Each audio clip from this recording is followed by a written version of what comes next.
뉴스야 시작합니다. 정치부 김정우 기자 나와 있습니다. 첫 번째 물음표부터 보죠. 예, 첫 번째 물음표는 마포구 홍씨의 전세 표류기로 하겠습니다. 예, 홍남기 부총리가 지금 마포에 살고 있는데 전셋집을 못 구해서 전세 난민이 되고 있다 이런 상황인데 자, 우리나라 경제 정책, 부동산 정책을 총괄하는 부총리가 전세 난민이 된다는 거 참 씁쓸합니다. 예, 그래서 사연을 하나 좀 소개를 해드리겠습니다. 사연이요? 예. 지금 나오는데요. 그 마포구에서 전셋집을 구하는 B 씨는 임대차 3법 시행과 함께 2억 가까이 오른 가격을 보면서 한숨만 쉬고 있다. 예. 그나마도 매물 자체가 최근 들어 거의 실종 상태이고 일부는 집을 보러 가는 사이에 호가가 5천만 원 뛴 경우도 있다. 이런 사연. 예, 굉장히 심각한 상황인데 저 홍 부총리 사연인가요? 아닙니다. 이거는 TV조선의 모 기자가 겪은 사연입니다. 예, 뭐 여기저기 다 저런 현상을 좀 겪고 있는 상황인데 김 기자도 뭐 지난번에 전셋집 구하느라고 좀 어려움이 있다 이런 얘기를 했던 것 같은데 본인 사례입니까? 일단 그 말씀은 따로 드리겠습니다. 예, 따로요. 예. 어제 국감장에 등장한 마포구 A 씨 사연부터 직접 한번 들어보겠습니다. 예. A 씨는 어떻게 해야 됩니까? 일단 뭐 새로운 집을 알아보시는 게 좋을 것 같습니다. 이 사연은 마포에 사시는 홍남기 씨의 사연입니다. 그런 것 같습니다. 그러니까 홍 부총리도 자신이 위반한 법안 때문에 저렇게 본인이 피해를 받을 거라고 아마 예상을 못했을 것 같은데 자, 정말 이제 이게 어떻게 보면 블랙 코미디가 따로 없는 상황이에요. 예, 한번 간단하게 설명을 드리겠습니다. 그 홍남기 부총리는 현재 세종에 분양권 하나 있고요. 그리고 의왕에 아파트 그리고 서울 마포에 또 아파트가 이렇게 전세를 들어 살고 있습니다. 그런데 1주택자가 되기 위해서 의왕의 아파트를 판 겁니다. 그런데 거기 세대로 살던 세입자가 계속 살겠다고 갱신 청구를 했고요. 그리고 본인이 살던 마포 전세집 주인은 자기가 들어온다고 나가라고 하니까 어쩔 수 없이 다른 전셋집을 구하거나 집을 사야 되는 그런 입장이 된 겁니다. 그러니까 애초에 정부에서 부동산 3법을 통과시킬 때 저런 두 가지 부작용이 일어날 거다라는 예측을 많이 나왔었고 저희도 그런 예측을 해드린 적이 있는데 그 두 가지 케이스에 다 걸린 그런 상황이 된 거잖아요. 그 당시에 상당히 5분 발언으로 굉장히 화제가 됐죠. 그리고 난 이후에도 상임위에서 윤희숙 의원이 홍 부총리에게 전세 문제를 거론했는데 그 당시 홍 부총리가 뭐라고 답을 했는지 직접 들어보겠습니다. 예. 전세 구하셨어요? 아니 못 구했습니다 아직.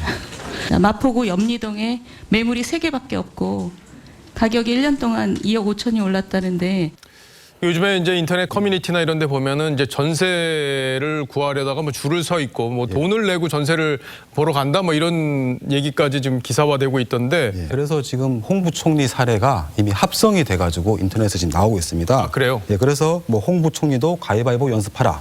홍남기가 홍남기를 쫓아냈다. 이렇게 비꼬는 댓글들이 이어지고 있습니다. 예, 가위바위보해서 이겨야 된다 뭐 이런 얘기군요. 예. 자, 첫 번째 물음표 정리해 보죠. 네, 첫 번째 물음표 마포구 홍 씨의 전세 표류기의 느낌표는 새 법을 구합니다로 하겠습니다.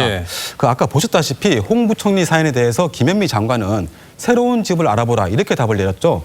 그래서 근데 그 전셋집이란 게 이미 씨가 마른 상황입니다. 결국 홍 부총리를 비롯한 전세 난민들에게 지금 필요한 거는 있지도 않은 그런 새 집이 아니라 임대차 3법의 부작용을 하루빨리 고칠 새로운 법 그리고 개정안이 아닐까 싶습니다. 예, 홍 부총리도 법을 개정하지 않으면은 집을 찾을 수 없는 그런 상황으로 내몰리고 있는 게 아닌가 싶은데 김 기자도 빨리 전셋집 구하기 바랍니다. 제 얘기라고는 안 했습니다. 예, 알겠습니다.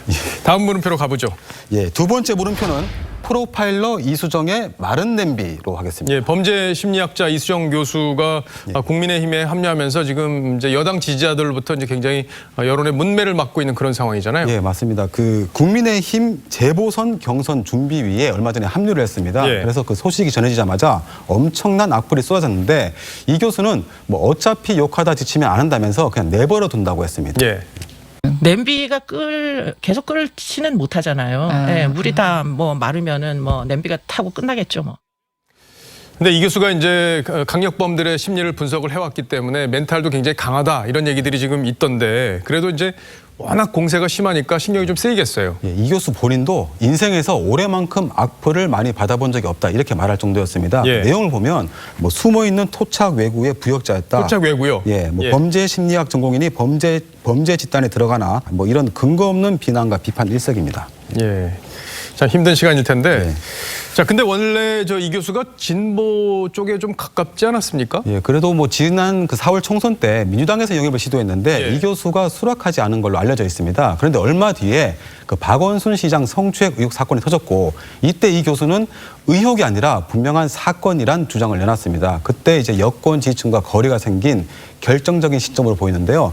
지난 8월 야당의 성폭력 대책위 TF에 이름을 올렸습니다. 그리고 이번에 선거준비위까지 들어간 상태입니다. 그러니까 이 교수는 박 전 시장 사건에서 다른 입장을 갖고 있었던 건데 예. 그게 논란으로 이어지면서 결과적으로 여당과 거리가 생겼다. 좀 예. 이렇게 볼 수 있는 거군요. 예. 자, 근데 야당의 선거 기획에는 어쩌다 참여하게 된 거예요? 그것도 한번 직접 한번 들어보겠습니다. 예.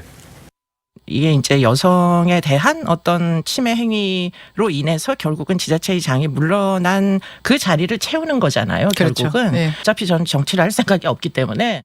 그러니까 이제 내년 보궐선거가 열리는 서울, 부산 모두 다 이제 자치단체장의 성추문이 이제 발단이 됐기 때문에 결과적으로는 이 교수도 자신의 가치를 지키는 입장에서 야당을 지금 지원하게 됐다. 뭐 이런 취지로 들립니다. 예. 두 번째 물음표도 정리해 보죠. 예, 두 번째 물음표 프로파일러 이수정의 마른 냄비의 느낌표는 냄비 정당은 이제 그만으로 하겠습니다. 예.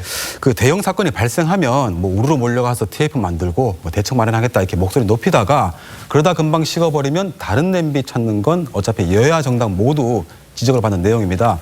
내년 보궐선거 이후엔 부디 성추행 때문에 선거를 다시 치르는 일은 없었으면 합니다. 예. 냄비가 무슨 죄가 있겠습니까? 예. 잘 들었습니다. 지금까지 김정우 기자였습니다.